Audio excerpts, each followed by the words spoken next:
Telugu digital media network లో political కేటగిరీలో number 1 కేవలం 72 గంటల్లో 1,50,00,000 వ్యూస్ పైగా పాపులర్ టీవీ నెట్వర్క్. తెలంగాణలో బీజేపీ వస్తే బీజేపీ నాయకులు ఆశించిన సీట్లు రాలేదని చెప్పేసి ఒక చర్చ నడుస్తుంది. అదేవిధంగా అటు cold war Etela Rajender versus Bandi Sanjay మధ్య కోల్డ్ వార్ నడుస్తున్న పరిస్థితి.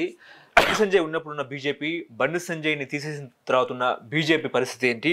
అదేవిధంగా ఓటమి తర్వాత బీజేపీలో మరింత విభేదాలు ఉన్న పరిస్థితి ఎట్లా చూస్తారండి? బీజేపీ నాయకత్వం ఎట్లా గమనిస్తారు? ఈటల రాజేంద్ర వల్లే బీజేపీ ఓడిపోయింది.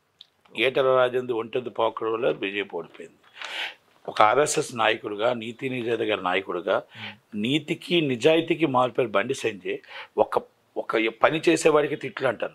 పనిని ఇప్పుడు 10 మంది వస్తాను రాము అంటే ఒంటరిగా పరిగెడుతూ బీజేపీని ఇంత దాకా తీసుకొచ్చిన వ్యక్తిని ఆ రాత్రి తీయడం, ఈటల రాజేందర్ నమ్ముకోవడం, ఇప్పుడైతే అది బీజేపీకి దెబ్బ తగిలేసింది. ఇప్పుడు కిషన్ రెడ్డి గారు వెరీ జెంటిల్మెన్. ఆయన ఎప్పుడు కూడా ఆయన ఏది చేస్తే ఆ పని చేయగలుగుతాడు. ఇప్పుడు పరిగెట్టుకుంటూ చేయడు. ఇప్పుడు కేసీఆర్ గారి నడవడికి నుంచి ఆ ఎదురు అవ్వడానికి ఒక బండి సంజయ్, ఒక రేవంత్ రెడ్డి గారే ఎదురయ్యారు. వాళ్ళిద్దరే పవర్ఫుల్గా ఎదుర్కొన్నది. దాంట్లో బీజేపీ కూడా పవర్ఫుల్గా ఒక టైంలో రేవంత్ రెడ్డి గారు కింద పడిపోయినా ఆటోమేటిక్గా government formed in BJP and Bandi Sanjay అని అనుకున్నారు. సడన్గా all of the sudden Bandi Sanjay గారిని ఎప్పుడైతే తీసేశారో 2 విషయాలు బయట టాక్ వచ్చింది. ఒకటి బీఆర్ఎస్తో లాలూచి అయిపోయారు, ఒకటి ఆటోమేటిక్గా నిన్నటిదాకా అరెస్ట్ చేస్తాం అనేది కవిత గారిని అరెస్ట్ చేయలేదు కనుక మీరు ఆల్రెడీ బీజేపీతో బీఆర్ఎస్తో లాలూచి అయిపోయి ఓట్లు చేల్చకుండా బీఆర్ఎస్ గెలాలని ఒక ఆలోచనతో చూశారు. కాంగ్రెస్ గెలకూడదు ఇక్కడ అన్న దాని మీద ఒకటి చూశారు అన్న ఆలోచనతో వచ్చింది. రెండోది ఏంటంటే ఈటల రాజేందర్ గారిని ఎక్కువగా నమ్ముకున్నారు. ఆయన వల్ల నష్టపోయిందనేది మాత్రం, పార్టీ నష్టపోయిందని మాత్రం వాస్తవం. ఓకే, తెలంగాణ చూసుకుంటే కాంగ్రెస్ ఎంఐఎం మధ్య పొత్తు కుదిరిందని అనుకోవచ్చా? అదేవిధంగా రాబోయే రోజుల్లో మరింతగా బలపడి వాళ్ళు ముందుకు వెళ్ళే అవకాశం ఉందా? ఎంఐఎం విషయంలో కాంగ్రెస్ పార్టీ వ్యూహం ఏంటంటే ఏం చెప్తారు? అది చెప్పలేము. ఎందుకంటే ఎప్పుడు కూడా నాకు తెలిసి దాదాపు ఒక 25 సంవత్సరాలు 30 సంవత్సరాల నుంచి కూడా కాంగ్రెస్ పార్టీతోనే ఎంఐఎం ఉంది.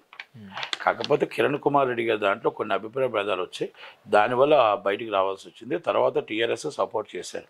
ఏ గవర్నమెంట్ ఉంటే ఆ గవర్నమెంట్ సపోర్ట్ చేయడం వాళ్ళకి అలవాటే. ఇంతకుముందు టీడీపీ ఉండేది, టీడీపీకి సపోర్ట్ చేసేవారు వాళ్ళు.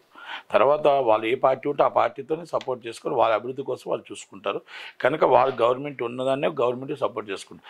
సెంట్రల్లో మళ్ళీ కాంగ్రెస్కి వస్తే కాంగ్రెస్కి వెళ్ళిపోతారు, స్టేట్ లెవెల్కి వస్తే స్టేట్కి వెళ్ళిపోతారు. ఓకే, కనుక మనం వాళ్ళని ఎటైనా వెళ్ళొచ్చు, దాన్ని మనం ఏమి పెద్దగా లెక్క చేయాల్సిన అవసరం. ఎందుకంటే ఎంఐఎంకి మైనార్టీ పార్టీ కాంగ్రెస్. అంటే లోక్సభ ఎన్నికలను దృష్టిలో పెట్టుకుని రాహుల్ గాంధీకి తెలిసే ప్రొటెం స్పీకర్గా అసదుద్దీన్ ఓవైసీని కూర్చోబెట్టారంటే ఏం చెప్తారు? చెప్పచ్చు, ఛాన్సెస్. ఓకే, ఏమండి, ఏ నాటికైనా రాహుల్ గాంధీ గారు పిఎం అవుతారు. ఎందుకంటే ఆయన మంచి వ్యక్తిత్వం ఉన్న వ్యక్తి. అలాంటి వ్యక్తిని కావాలని కోరుకుంటున్నారు. కాశ్మీర్ నుంచి కన్యాకుమారి దాకా ఆయన కోరుకుంటున్నారు. కాకపోతే ఏంటంటే అన్నీ ఒకటే రోజు రాదు కదా.